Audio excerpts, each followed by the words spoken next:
उम्मीद करता हूं कि आप अच्छे होंगे। तो अरशद भाई आपसे कुछ सवाल करेंगे, ज्यादा नहीं करेंगे, यानी 2-4 सवाल करेंगे सोशल मीडिया पर यानी इस टाइम चल रहे हैं। सबसे पहले तो ये कि जो है गुलाम हैदर के वकील का 2-3 दिन पहले इंटरव्यू आया था, यानी उसे जो है कुछ नाम शो किए थे, रीमा, आसिफ, एक लड़की और थी जो सीमा की बहन थी। तो इस मामले में यानी अब तक क्या कार्रवाई हुई है पाकिस्तान के अंदर?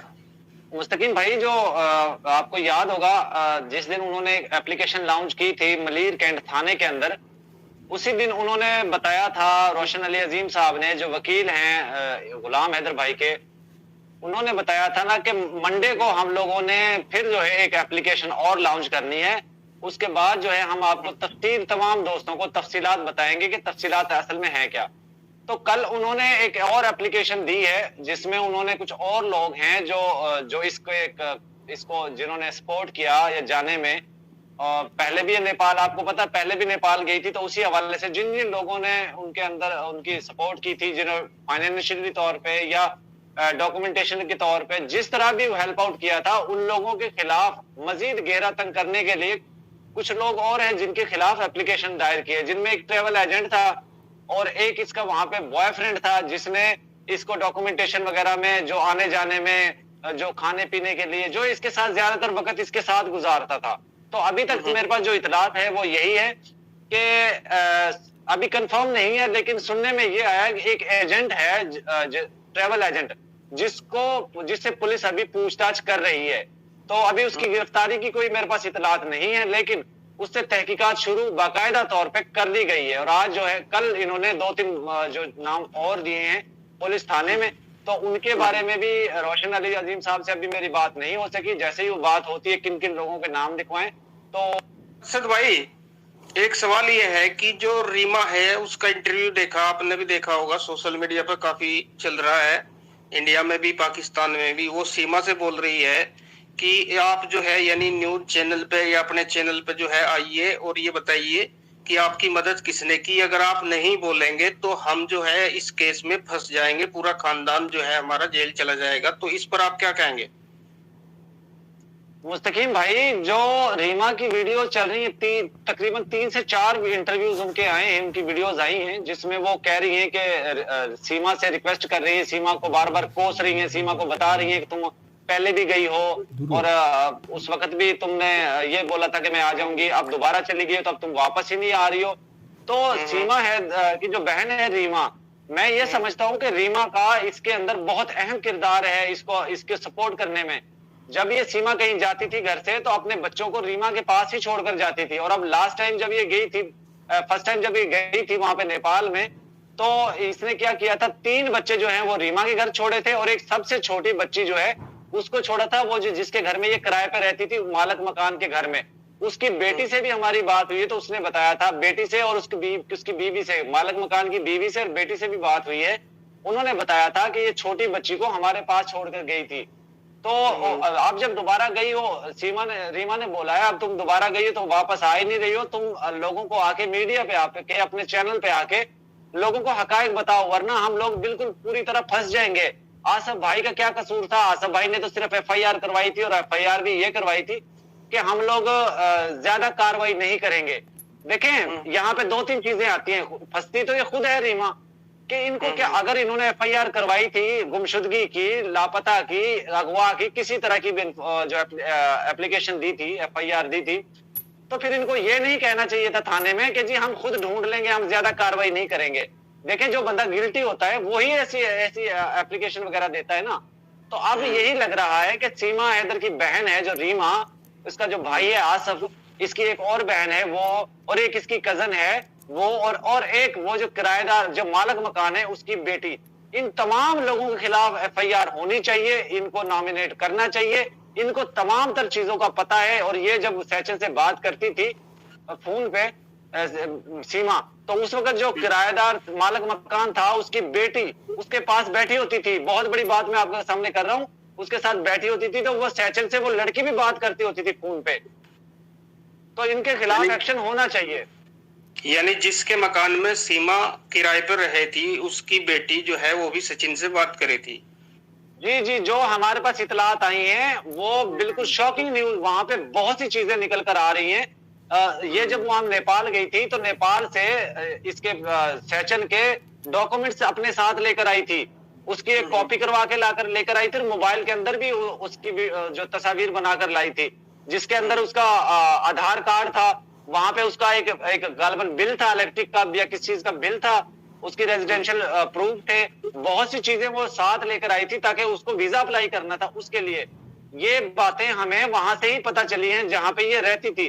और मैं आपको एक और बहुत अहम बात बताता चलूं, सीमा इस घर में आने से पहले किसी और घर में रहती थी, 2 महीने उस घर में रही है इस घर में आने से पहले।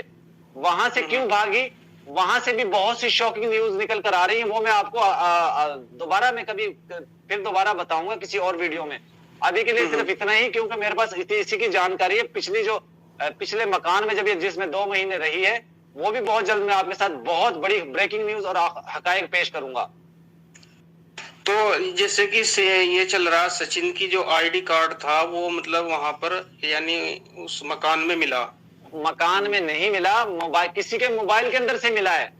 अच्छा, वहां अच्छा। पे कोई एक शख्स ऐसा है जिसको इस सारी चीजों की पता था, जानकारी थी, उसको पल पल की खबर थी कि सीमा अब कहाँ जा रही है, क्या कर रही है, क्या खा रही है, क्या काम कर रही है। और मैं आपको एक और चीज बताऊं, ये इसका सैचन का आईडी कार्ड, उसके डॉक्यूमेंट्स, उसका एफिडेविट, ये तमाम तर चीजें उस लड़के के मोबाइल में मौजूद है। उसका मैं नाम नहीं बता सकता यहाँ पे क्योंकि अभी मेरी उससे डायरेक्टली बात नहीं हुई है।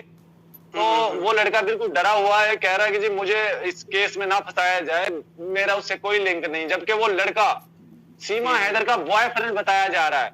और मैं आपको एक और चीज बताऊं कि जिस एजेंट ने इसके डॉक्यूमेंट्स लिए हैं, सैचन का आईडी कार्ड, इसका एफिडेविट और इसका जो बिल वगैरह है, जो भी इलेक्ट्रिसिटी का बिल है या गैस का बिल है, जो भी चीज है, वो एजेंट इससे सीमा से वो डॉक्यूमेंट्स लिए उसने। और मेरे पास जो इतलात आई है, वो 60,000 रुपए सीमा से वसूल किए हैं उसने इसको वीजा दिलवाने के लिए। और जबकि वो वीजा भी नहीं दिलवाया उसने, और वो ये डॉक्यूमेंट्स भी लेकर, पैसे लेकर भाग चुका है, रफू चक्कर हो चुका है। 60,000 रुपए मायने रखते हैं। तो अरशद भाई, बॉयफ्रेंड की भी तो सीमा ने लाइन ही लगा रखी। देखें जी, ये तो अब मैं आप, ऐसा होता है जब लड़की अकेली होती है ना, खास तौर पे इस तरह के केस के अंदर जिसका हस्बैंड बाहर चला जाता है, तो उसको ना रहना तो ये चाहिए कि उसको बड़े खुद को संभाल कर और पर्दे में रहना चाहिए, बाहर निकलने से पहले 1000 दफा सोचना चाहिए, क्योंकि इस पे इल्जामात बड़े जल्दी लगते हैं। लेकिन इसका किरदार ही ऐसा है, वो बॉयफ्रेंड तो जाहिर है, अगर कहते हैं एक बट्टा भी मारो ना किसी चीज को, तो वो इसके बॉयफ्रेंड को जाके लगता है। इतने बॉयफ्रेंड इसने बनाए हुए पाकिस्तान के अंदर। अब जैसे जैसे केस का तहकीकात शुरू हो रही है, केस दायर किया गया है, तो अब हकीकत निकल कर सामने आ रही है। इसके बॉयफ्रेंड जो है, तमाम लोग फंसेंगे। वैसे तो इंडिया में भी काफी बॉयफ्रेंड बन जाएंगे बिजा उसके, ठीक है, जो पाकिस्तान का रिकॉर्ड है वो टूटेगा, ऐसी बात नहीं। तो देखें, वो तो उसका मामला ही ऐसा है, हर जगह पे जहां पे भी जाती है बॉयफ्रेंड बनाती है। तो फिर तो अरशद भाई, एक जो है हैदर के जो फादर है, उनका एक इंटरव्यू लिया गया, उसमें उनके वकील हैं रोशन खान जी, और उन्होंने पूछा, यानी जब सीमा की शादी हुई थी तो प्रॉब्लम तो थी उस टाइम पे, यानी एक दूसरे की लव मैरिज था, तो कोई सरदार का जिक्र कर रहे थे वो, कि किसी सरदार के पास। मैंने देखा है वो इंटरव्यू, मैंने देखा है। मैं आपको बताता हूँ असल हकीकत क्या है। हकीकत ये है कि देखें, जब ये लड़की सीमा हैदर अपने घर से भाग कर सैचन के इसके पास, गुलाम हैदर के पास गई थी और इसको बोला कि मैं आपसे शादी करना चाहती हूँ, गुलाम हैदर ने बोला कि मैं तुम्हें नहीं रख सकता, मेरे 2 बच्चे हैं, मैं तुमसे शादी नहीं कर सकता। इसने जबरदस्ती गुलाम हैदर को धमकी लगाई कि अगर तुमने मुझे से शादी नहीं की तो मैं खुद को नुकसान पहुंचा लूंगी, मैं वापस नहीं जाना चाहती, मैं जो है खुदकुशी कर लूंगी, और इस तरह की धमकियां लगाई इसको, गुलाम हैदर को। तो उस वक्त गुलाम हैदर, इसने जिस्म में कट भी लगाए नाइफ के साथ। मैं आपको बता रहा हूँ, बड़ी ऑथेंटिक खबर है कि उसने अपने जिस्म पर चाकू से निशान भी लगाया। फिर गुलाम हैदर जब डर गया तो उसने फिर इसको जो है इससे फिर शादी की कोर्ट में जाके। अच्छा, फिर हुआ क्या? फिर हुआ ये कि जब वहां के ये जो कबीला है ना, जो बलोच फैमिली है, जो ये जिस फैमिली से ये बिलोंग करते हैं, यहाँ पे कुछ मामला और तरह का, ये थाने थपाने, ज्यादातर थाने वगैरह में नहीं जाते, अपने मामले खुद ही सुलझाते हैं ज्यादातर। तो ये जब उनको पता चला कि ये लड़की वहां चली गई है, फिर उन लोगों ने मुतालबा किया कि हमारी बेटी को वापस किया जाए।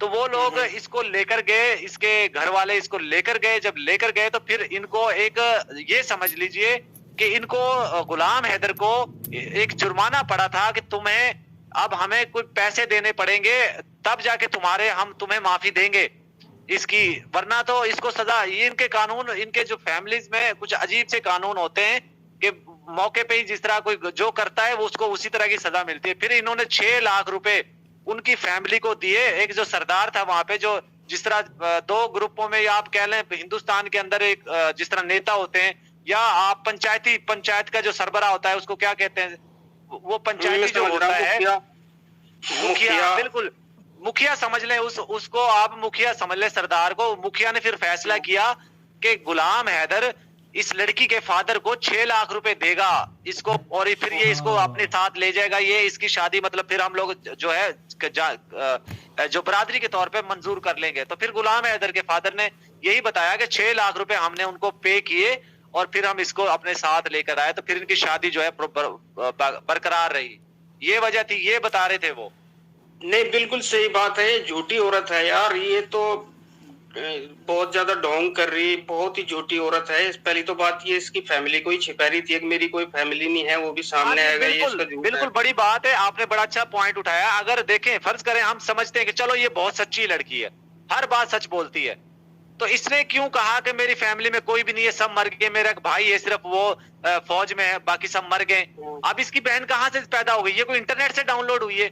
इसकी 2 बहनें पैदा हो गई हैं, इसके अड़ोस पड़ोस में बहुत से फ्रेंड इसके पैदा हो गए हैं, इसके मालिक मकान की बेटी इसकी दोस्त है, उसको सारी चीजों का पता है। मैं आपको बहुत सी चीजें हैं, मैं कुछ आपको नहीं बताना चाह रहा क्योंकि अभी लीगली तौर पे, वरना अगर हमने सब लोगों के नाम ले दिए तो सब लोग जो हैं जो इस केस से रिलेटेड है वो सब छुप जाएंगे, फिर परेशानी होगी हमें उनको, पुलिस को ढूंढने में।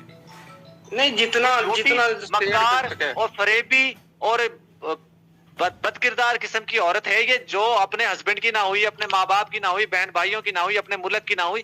आपका क्या ख्याल है, सेशन की हो जाएगी वो लप्पू की, जंगूर की? नहीं, जेल जाएगी यार, ऐसी बात नहीं, जेल जाएगी यार, क्योंकि ये चोर है और गलत तरीके से आई। हम भी जो है यही आवाज उठा रहे, बहुत लोग हैं, हिंदू मुस्लिम सिख ईसाई, जो बोल रहे इसे जेल भेजो या इसे यहाँ से लंघाओ, क्योंकि ये जो है हमारे समाज के लिए भी खतरा है, यानी एक गलत मैसेज है इसका। मुस्तकीम भाई, एक मैं आपके बात को इंटरप्ट कर रहा हूँ, एक और मैं बात करता चलूं यहाँ पे। पूरे हिंदुस्तान से मैं आपके चैनल के तवज्जुह से पूरे हिंदुस्तान से मैं एक रिक्वेस्ट करना चाहता हूँ, और खास तौर पे एपी सिंह से मैं रिक्वेस्ट को ये पैगाम देना चाहता हूँ। आपने देखा होगा एक वीडियो के अंदर इसने बोला था कि अगर मेरे खिलाफ फैसला आया, ये फैसला यानी कि यहाँ से पाकिस्तान डिपोर्ट करने का फैसला अगर इसके खिलाफ आता है, इसने खुद ने बताया था, मीडिया पे आकर बोला, अगर मेरे खिलाफ फैसला आया तो मैं खुद भी जहर खाऊंगी और अपने बच्चों को भी जहर दे दूंगी।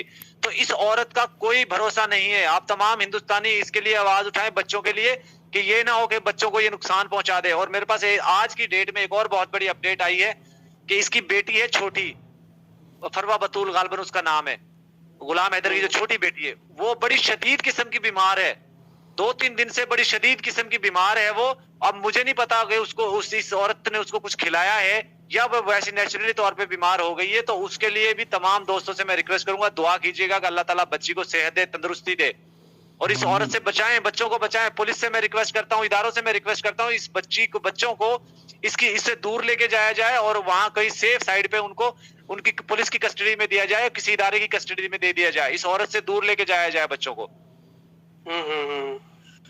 नहीं, बहुत चालाक औरत है, बहुत ही ज्यादा।